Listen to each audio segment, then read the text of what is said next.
Narinig niyo ba ako? Record na ba? Let's Okay, start game na, ha? guys. 1, 2, 3. This is...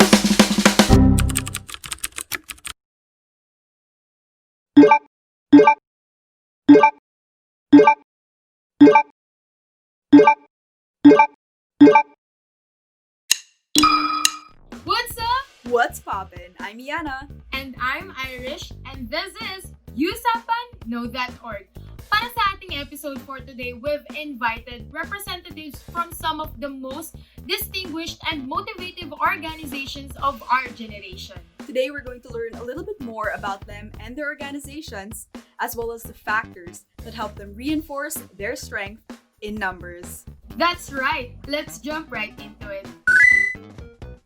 Please give us a brief and concise overview about the history of your organization. I'm John. I'm the representative of the Initiative Philippines, or TIFF as we like to call it. And the history of it is very recent. It started in 2017, as a high school sort of thing between friends, but then it has since then grew into this volunteer organization that really focuses on the grassroots and community level. So if before it was only composed of people within one high school from the chairperson, right? It now encompasses multiple locations, members from different schools across and around Metro Manila. And we've grown, to include many advocacies from what we originally focused on. So actually, the chairperson, Angela, came from LaSalle Senior High School in Taft. And this entire thing began when she and her friends, wanted to help the people they saw around Taft, because Angela would commute to school back then. And then they would help the Marawi siege victims back in 2017. And from being an informal group, they became a formal organization. And since then, as I've said, it has just continued to grow and to include more people. And right now, we serve really the focus of humanitarian relief and development assistance for communities.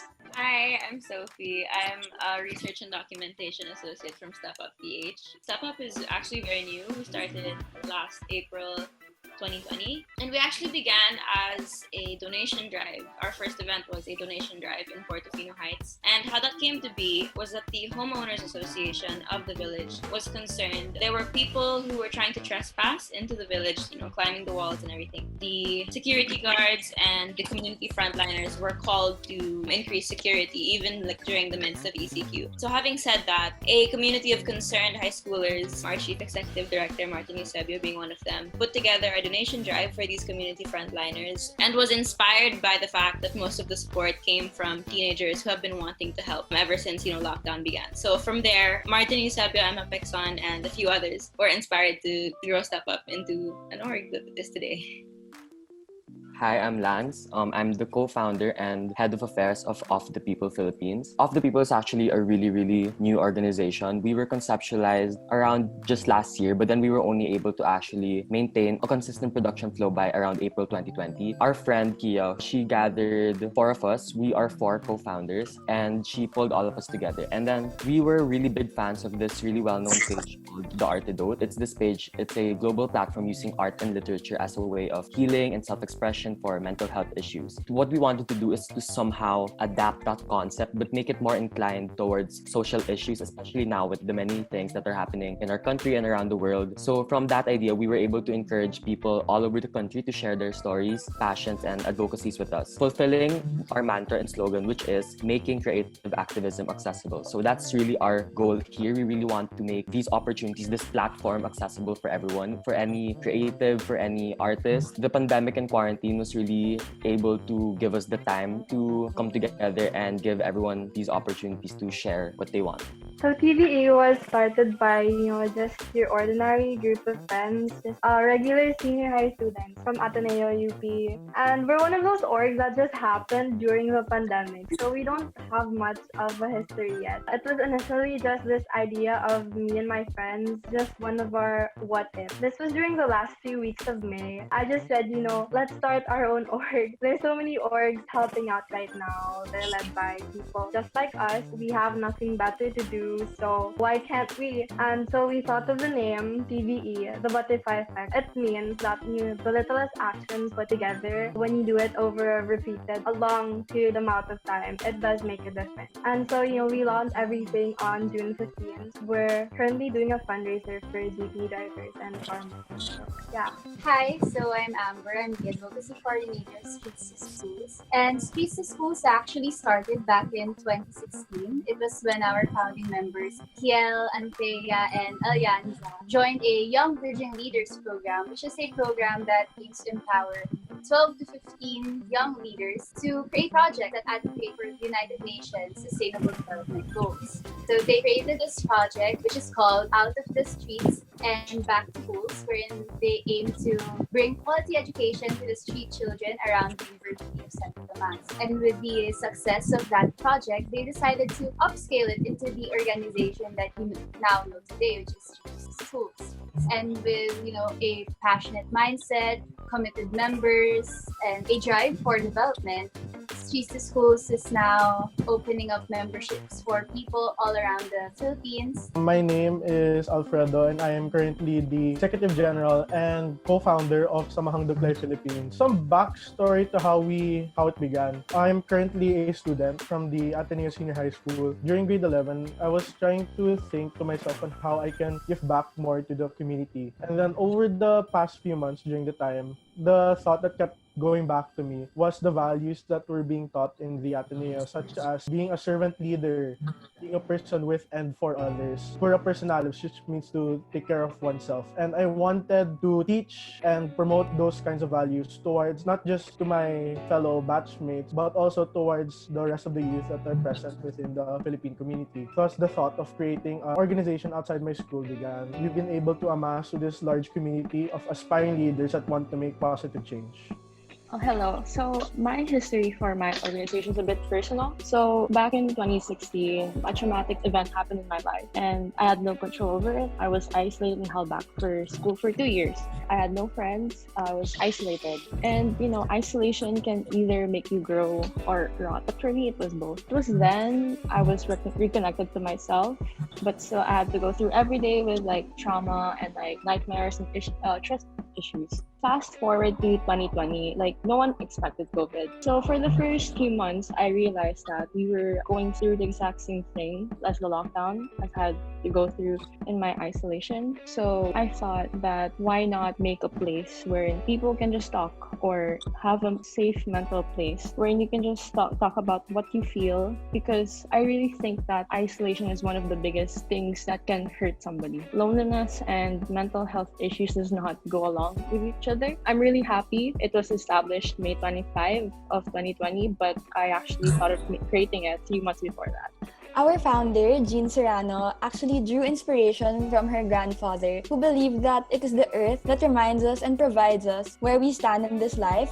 and serves us as a reminder to stand up for what is fair for every living being on this planet. This actually became a driving force for the creation of the Code Green Environmental Youth Association, or SIGEA, as well as the force that will drive us in the future. SIGEA was formed on April 22, 2019, with 10 members in our first year, and we're happy to say that we have over 60 members in our family today. The name Sigea actually comes from what we usually say when we agree to something, which is Sige, yeah. In Sigea, we always say yes to the challenges and yes to providing solutions for a sustainable future.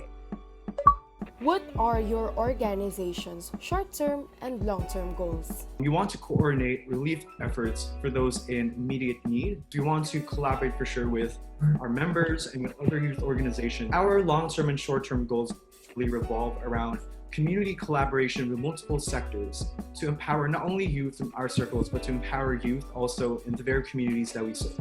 And again, we really focus on community initiatives. And besides humanitarian relief, we really want to transition to longer-term development assistance. Step Up PH's short-term goals are mostly centered on providing aid to the impoverished, mostly those greatly affected by lack of income due to the pandemic. We're sort of focused on organizing donation drives and relief drives. As for our long-term goals, we're working on preparation for disaster response following calamitous events, as well as building a community whose passions are rooted in service and social awareness. For our short and long-term goals, they're very much in line with our slogan, which is to make creative activism accessible. Because we believe that now more than ever, it's really important to be involved in social and political issues. But we know at the start, it can get pretty intimidating. So we're trying to make it easier for the people to be more aware of the current situation and inspire them and give them a platform to start speaking up about what they believe in. Short term, it's to accomplish multiple projects that aid people in socially oppressed situations. We do relief efforts, outreach programs. We also want to bring awareness to topics that aren't really talked about in the country.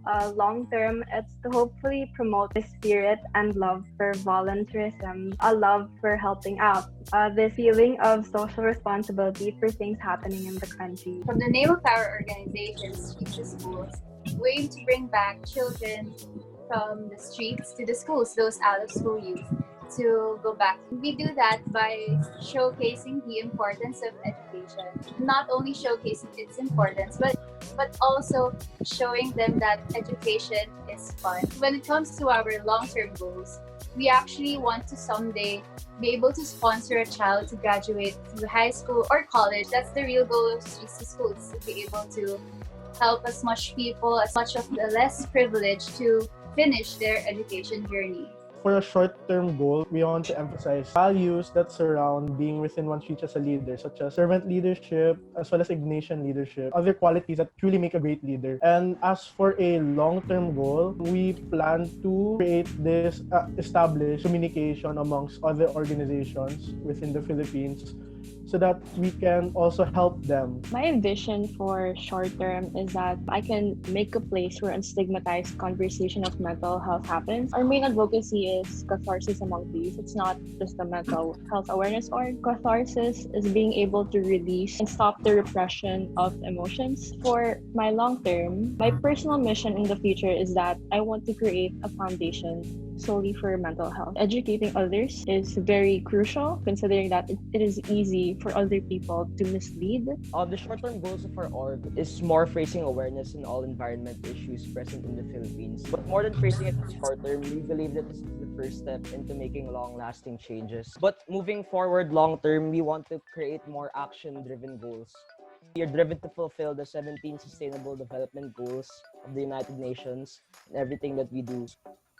What do you believe are the prominent strengths of your organization and its members? How we frame the work that we do. Whenever we work with another community, we tend to call them our partner communities, because we're not giving the aid to them, but we're working with them to empower them to really be able to help themselves. We're not heroes per se, but we're definitely partners. We collaborate with different people, with other youth organizations, with different sectors of industry, so we can deliver aid and also help, our partner communities empower themselves. So one thing that I really noticed about the org is how incredible everyone is at sort of networking.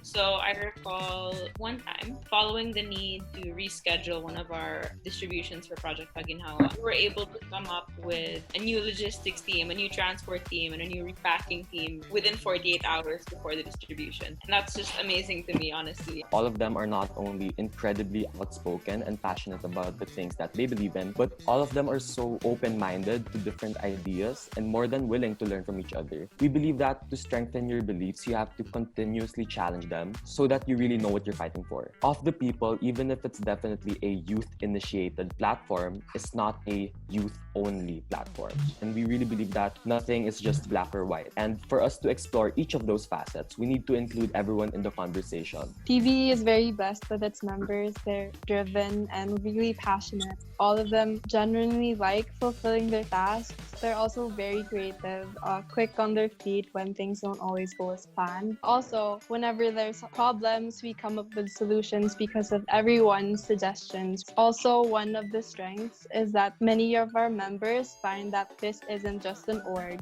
It's like a family of like-minded people, a team that has one goal. We know that all of us have something to bring to the table. You could say that we're just one big barkada, one big social circle of Speaks to Schools, because everyone knows each other and has some kind of connection. And because of that, it created some kind of bond between us wherein we trust each other more when it comes to projects, when it comes to any activity.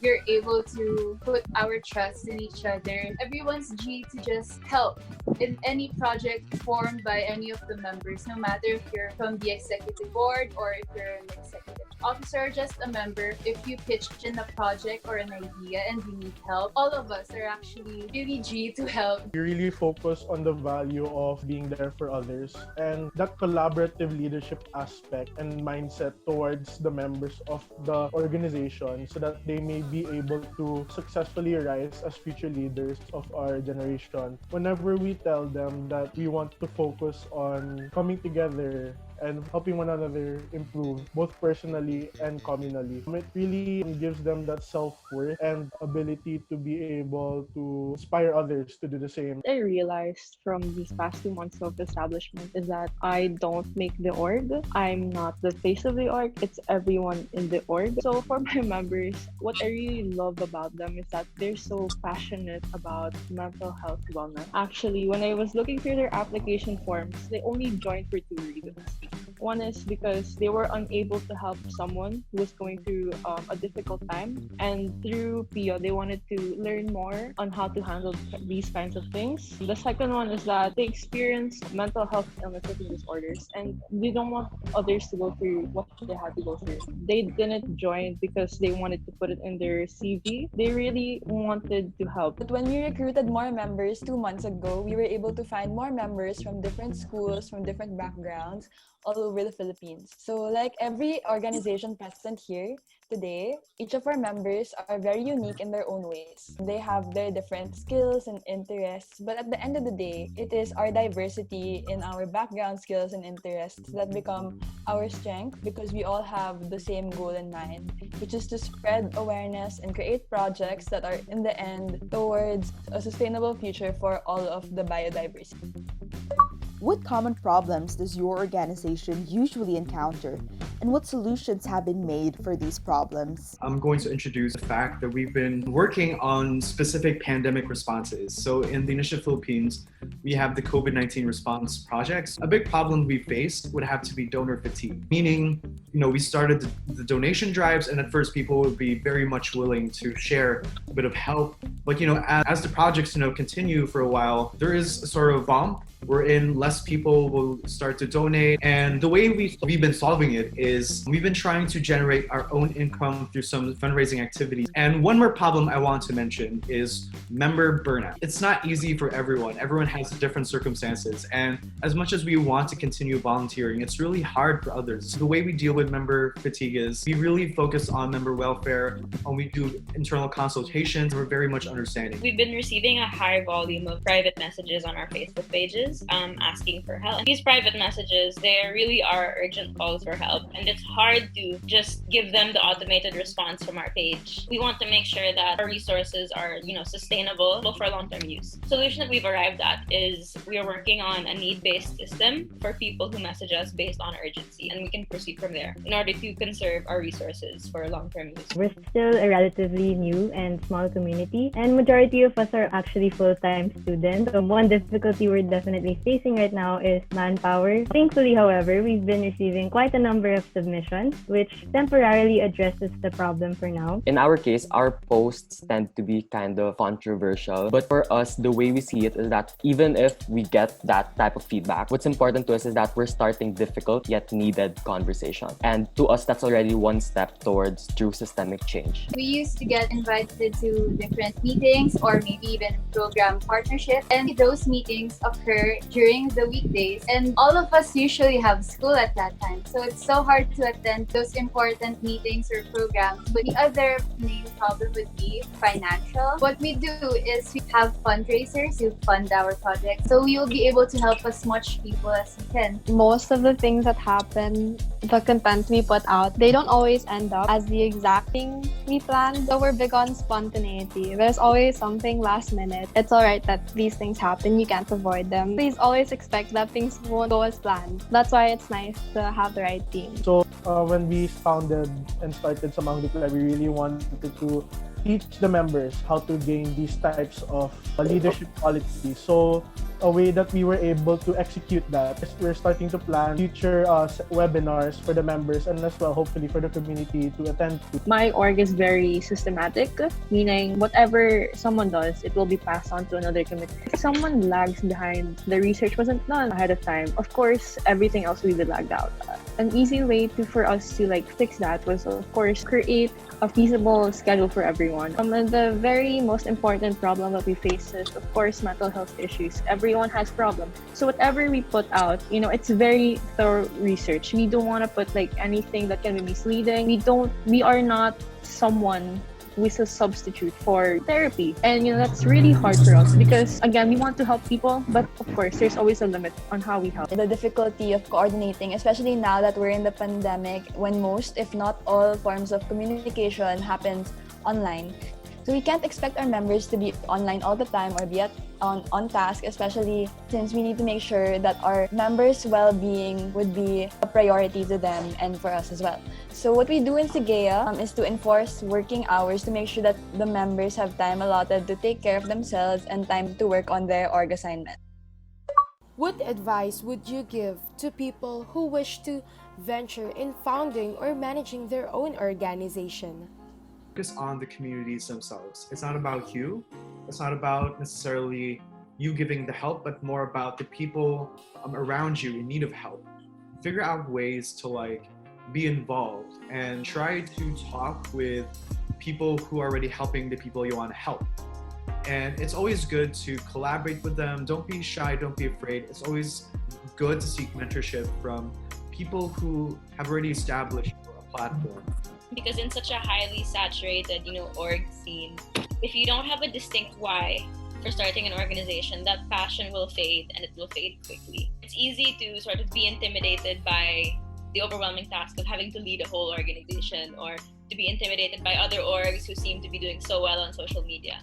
And it's important to know that you shouldn't feel shame in starting small or having new beginnings because what matters is remaining consistent even if you feel demotivated. Social media isn't always an accurate representation of importance or value, and you just have to trust in yourselves that, the work that you do is making an impact. Establish your organization's foundation so that your work is not only more credible, but so people outside your org know what you do, why you do it, and what they can do for your purpose. Authenticity attracts authenticity. So if you're true to your purpose, you will for sure attract like-minded individuals who will believe and tirelessly help you as well. Never give up on the things you believe in and always surround yourself with people who will help you strengthen your beliefs. It will be really hard to work together in a big group if you guys don't have a common goal yourselves. Even if it's difficult, try your best to stay consistent and adaptable. Make sure that this is really something we want to do. Your heart should be in it. So you have to build this organization around something you badly believe in. So that's why I don't think of large amount of tasks as a burden to me because I like what I'm doing and I love that it's for something I believe in. So yeah, you should definitely have something that drives you, something much higher than yourself. Change takes a lot of time. It doesn't happen overnight. Don't expect that there will be 10,000 likes in your Facebook account or you will have suddenly an influx of members. You're going to really start small, then work your way to being able to help more and more people. Trust your other members, your other friends enough to help you with that task. Whenever you accomplish those small goals that you're gonna set out, learn to appreciate these goals because those small appreciations is really gonna build up to those big goals that you're gonna set out. Passion is really important because once you're really passionate about something, it really doesn't make you stop thinking about the goals that you want to achieve. and the people you want to help in the future. Be ready for people questioning your motives. It's very normal. Tell yourself that you did this not because you please other people, but it's because you want to help people. Change starts within yourself. When a mistake happens, be responsible. Always own up to your mistakes. A lot of people don't own up to their mistakes, and that's why people don't develop. You always know why you did it. Always do it because you want to do it. Always do it from the heart. It's important to establish a goal because ultimately that's what unifies your org. You have to remember that most of your members will come from different walks of life. So having a goal becomes the driving force that brings all of you together. To narrow your options and to learn how to accept limitations. You have to realize that there's only so much you can do in this world. So try to look for the things that you can do or the things that you have control over to figure out your next step. How do you all personally operationalize success or impact? How do you measure the outcomes that your org works towards? How we measure success in Off the People, I think it's definitely not really through the numbers, like through the engagements that we get, seeing like all of the debate, like in regards to our post. To us, that's like what's important for us. We're starting the conversation, that we're giving this platform, this voice to to our artists, to our creatives. To us, that's how we realize like if we're actually doing what we're supposed to do. Yeah. Having the people who we've helped reach out to us and actually tell us the difference that we've made to their lives. You have to think about these people who reach out to you and think, okay, judging from this, this feedback or this gratitude, are we closer or farther from the org's distinct mission and vision? So I think that's a good way to sort of operationalize where your org is at. Personally, I like to measure the success of the org by member development. When you're like every day you're motivated to do the same thing every day, like repeatedly, like you want to help people. I guess the factor that I would like to consider is how the members feel about the results of how the project or the activity went. I also look toward how the project was able to impact them. Given the unique advocacies that we all have, what kind of traits do you look for in prospective members? So in the Initiative Philippines, from the name itself, the initiative, we look for people who take initiative. We look for people who take action. So I guess to summarize, to cap everything together, it's about us looking for willing and interested and committed people who have the right skills and experiences. What I look for in a member is if they're go-getters.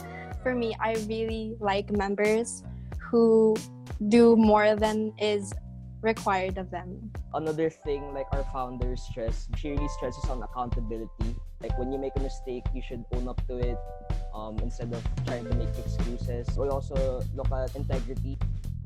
How can you draw the fine line between being labeled as a performative organization to actually making significant impact using your advocacy? It's important to really drill into your head that your identity shouldn't be rooted in social media. To avoid, being labeled as performative or actually people thinking that you're not actually making a significant impact is to not root your identity in your social media platform. Yes, it's important in getting your message across, but at the end of the day, it's not what your org really is. Always good to expand, the work that you're doing, to not limit yourself to one type of engagement. It's really difficult to say if someone is being performative or if they're actually achieving change because you're not the person, you're not the group who's doing that work. Who are you to judge on some other group if they're trying to do the change, right? If you're doing it for the sake of social media or performing, the sole focus would be, taking pictures, taking proof that you did it to beautify your image. But if you're really doing it to help other people, you will establish connection with those you are working with. Because I don't think it's mutually exclusive being performative and making an actual impact. Because if one is performative, it can still create an impact to that specific problem that you're advocating for. But the difference would be it's not a long-term thing. You won't be working so hard for it if you're just there for the social media focus. I think that no matter what you or your organization does, as members or heads of your org, you need to accept that you have no control over how people will react or interpret your actions. You can't control what labels others will place on you. However, what you do have control over are your intentions. But then over time, I learned also that instead of shaming them, it might be better to just help them, to just educate them. At the end of the day, even if we have differing approaches to our advocacies, I'd like to believe that we're all still fighting the same fight. Every org knows what to do. Every org knows how they achieve their success, but not a lot of orgs know why they have it. It's very rooted in your authenticity and in yourself. It's up to you to judge whether your org is performative or not. People can't judge you for that. It's your work. There's a lot of cases in orgs that, some people leave, they make their own org just to compete with other orgs. I feel like everyone here can agree on that. You want to do it because you want to help people. If you really are doing it from, with the intention of wanting to help people, the less you will feel compelled to share everything on social media. If, say, you are doing it just for the sake of maybe your CV or college application, no actual purpose in your organization, you will get that high by being sort of performative, but sort of that will fade. Being performative is subjective. You can only know if you're being performative if you sort of look back at your own organization's sort of goals. From there, you can see if you kind of strayed away from your main goal without actually serving a purpose. That will show, and you will realize that. To understand that if you are coming from a place of genuine authenticity, like Lance said, it will show. And the rest really will follow. Ang insightful and helpful ng mga narinig natin today from our guests, no, Yana? I agree, Irish. Now that we've heard from our representatives, I hope that this episode inspires everyone to choose their orgs wisely. And for our viewers who already are members of their respective organizations, we encourage you to always strive to do your best, just as our guests for today would love to see you do. Once again, I'm Irish. And I am Yana Lugod. This has been Usapan, Know That Org.